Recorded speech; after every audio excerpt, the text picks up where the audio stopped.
Up guys, NeoNexudus here, bringing you the April 2014 TCG Banlist for Yu-Gi-Oh! What can I say about this list? It's subpar.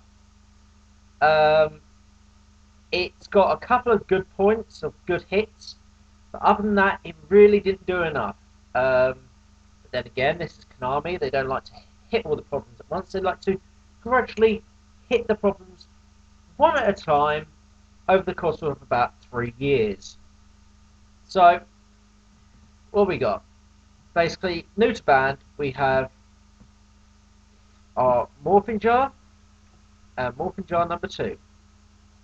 These guys have been banned because of the fact of Jackpot 7 came out, and I believe, which my sources tell me, these two cards created some sort of nasty little deck that allowed you to win, like winning through Exodia and things like that. When Lucky Jackpot 7 goes to the graveyard and like you removed all 3 from play or something like that, or when all 3 hit the graveyard, you win the duel. It's something to do with that, some nutty little loop, and these cards need to go for it. So I can understand that. Good to see him go. I've never really liked Morphin Jar number 2. Good users always trolled me with this card. And Morphin Jar has always helped out Dark Horse far too much in my opinion. Moving on, new to our limited list, we have Coach Soldier WOLFBARK. Now this is the Fire Fist hit. Coach Soldier WOLFBARK, we'll get it right. Basically, he brings other Fire Beast Warriors back from the graveyard. Putting him to 1 was a good decision. Although I would have liked Tinky to have been hit, but we're getting a super rare reprint of that. So they can't hit product they're about to release. So I suppose it's not too bad, because Tinky gives the deck consistency, whereas WOLFBARK is more of a power play. So by hitting the power plays and not the consistency of the deck can sort of focus by adding in other things. So now they've got 2 spaces to fill for other WOLFBARK, so they can probably throw in Fire Fist Dragon or Reborn Tengu or something like that. So that's a good mention and a good hit on Konami's part. And we also have MERMAIL ABYSSGUNDE. Now, if you're not quite sure what this card is, it's a nasty little card, and it says when this card is discarded, you basically get some of your MERMAIL stuff out of the graveyard. It's a really nasty card, and you target a MERMAIL in the graveyard and bring it back. So, as long as this card is discarded by Divine Wrath, Lightning Vortex, Raigeki Break, Mind Crush, for instance, not that someone would want to Mind Crush it, but say you Mind Crush and you have to discard a random card and the only card in your hand is ABYSSGUNDE, and they don't have the card you declare in their hand, so you discard your ABYSSGUNDE. ABYSSGUNDE gets you back one of your MERMAIL monsters. So that was a little bit ridiculous to have at 3, so that was a good hit at 1. Although, personally, I do believe that MERMAIL Abyss Sphere should have been hit. The Sphere should have been hit because it is too good to activate the end of your opponent's main phase 2, bring out a Lind. In the end phase, Lind dies, brings out something like a Tias or a Megalo, which gives you another search, and puts a big strong monster on the field. And it can also bring up the likes of Abyss Lead from the deck, and it's on 2700, so that's quite tough to get around. So any card that special summons from the deck, that's a spell or trap, should not be at 3, in my opinion. But hopefully, come July, they'll touch MERMAILs a bit more. So yeah, the WOLFBARK and the ABYSSGUNDE are the only 2 good honourable mentions, apart from really the Morphing Jar, which I'm a little bit indifferent about. Oh, okay. Reinforcement Rekindling, sorry. Rekindling is also at 1. Sorry, for a second now, I thought Reinforcement the Army was at 2, but I misread.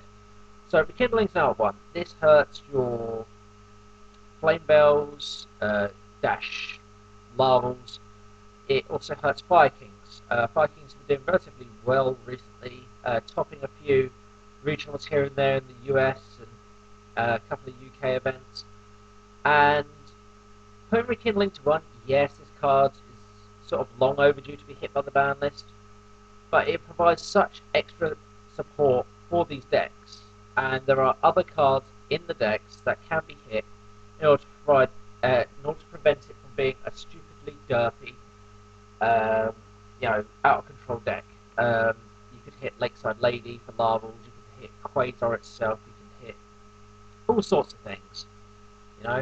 You don't have to hit Rekindling. Rekindling is sort of the lifeblood of a lot of decks, but with the ability to bring back as many monsters from your graveyard with 200 defense or less, it's just too good stat free. So I imagine that's why it's a 1. I think putting it at 2 would have been a bit better, but as Konami do, they like to go to extreme measures. So yeah, I guess that's also to try and push the pendulum summoning a little bit further for the future, because they don't want you bringing back too much from your graveyard and not special summoning from your hand using the pendulum summon. Infernity Barrier is also now at 1. Infernities have also been doing rather well in regionals, but now that Infernity Barrier is gone, I do believe that now Infernities will not be really seen that much, if at all, on the competitive side of play. Infernity Barrier was a little bit of an overpowered card, but at the end of the day, it's the only power cards that Infernities had in order to keep them up with the spam summoning and the mass effects and the mass destruction of the current meta. Infernity Barrier, it's always got my nerves, but to put it to 1 and totally cripple the deck, it's a little bit annoying. Because, Infernities are a nice deck to compete against, but them having 3 barriers is too good. So maybe 2 barrier, but, I can see the point of putting barrier to 1. They still have all the consistency in the deck, but they just don't have any sort of stun plays anymore. So we'll wait and see on Infernity Barrier, but I don't think that Infernities will see that much play anymore. We are getting a very nasty Synchro card coming out at the end of March in the Gold Deluxe Edition or whatever it is, that cannot be destroyed by battle by card effects and does some other ridiculous shit. So I guess that's why Konami sort of hit Infernity Barrier, because Infernities can make level 8 Dark Synchros, and having Infernity Barrier out to negate things like your Compulsor, your Depress, etc., to get rid of that big threat will just be too good. So, moving on, we've got NECROFACE, which was limited, and is now at 2. NECROFACE didn't see any play at 1, really, not the competitive scene. I don't think it's going to see any real play at 2 on the competitive scene. So that's pretty negligent. It's just basically saying it's done nothing, so we're going to test it out at 2. If it still does nothing, they're probably going to put it back up to 3. Hieratic Seal of Convocation. Now, Hieratics have actually been doing rather well on the competitive scene, or Hieratic Rulers.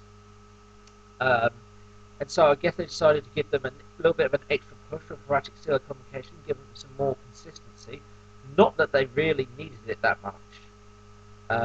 So Hieratic Seal of Convocation is basically a reinforcement of the army for any Hieratic Dragon monster, really. So it's just extra consistency. It's going to make the deck a bit more powerful, so I reckon we'll be seeing quite a bit more Hieratic Rulers on the scene. And then Unlimited, we've got Magical Stone Excavation. No one really uses this card. It's too much of a neg. So it wasn't doing anything at Semi, it wasn't doing anything at Limited, so I guess they decided to just put it back to 3. I doubt it's ever going to see play. So yeah, and then Primal Seed, we've got 1 BLS, no Chaos Emperor Dragon. It didn't do anything at 1. I doubt it will do anything at 3. Someone will probably try and break the game using 3 Primal Seed to their 1 BLS, but the thing is, they're going to see the Primal Seed a lot faster than they're going to see the BLS if they're running at 3. and I honestly don't think it will do anything. So all in all, this list is very meh. It's not great. The best hits were the Morphing Jar cards and the Coach Soldier WOLFBARK and the um, MERMAIL ABYSSGUNDE. These two cards from right here, MERMAIL ABYSSGUNDE, and of course the WOLFBARK. And I can't seem to find him, so whatever. Yeah, okay, so here he is. Coach Soldier and WOLFBARK. So these are the two best hits, along with the Morphing Jars. Everything else is really subpar. Canary could have done a lot better job with the ban list because Bujins weren't hit. They could have hit Crane, and the deck would have still been consistent. Um, they could have hit Kaiser Coliseum because that basically said you can't play Yu-Gi-Ohs, and it's really annoying to get around. Um, so, you know, I really think they should have hit Bujins, and if they don't hit Bujins next list, then Bujins will reign supreme as the number one deck of the format. So, yeah, that's really all I've got to say, guys. There's not a lot to talk about, really. Pretty much said everything that's been said before on everyone else's channel about this list. Just, you know, this list is not what we needed. WOLFBARK and Gun, the good hits, along with the Morphing Jar cards, because we don't need any more Trollsy decks laying around, but they could have done so much more. Anyway, post in the comments what you would like to have seen on the ban list, and what you'd like to see next ban list, if nothing on this ban list was touched that you wanted to be touched, or came off that you wanted to come off. I know Dark Relation 84 will want Stratos back, but I say you still got 3 equal and a rotor, so, you know. Anyway, I've been NeoNexudus, signing out. Peace.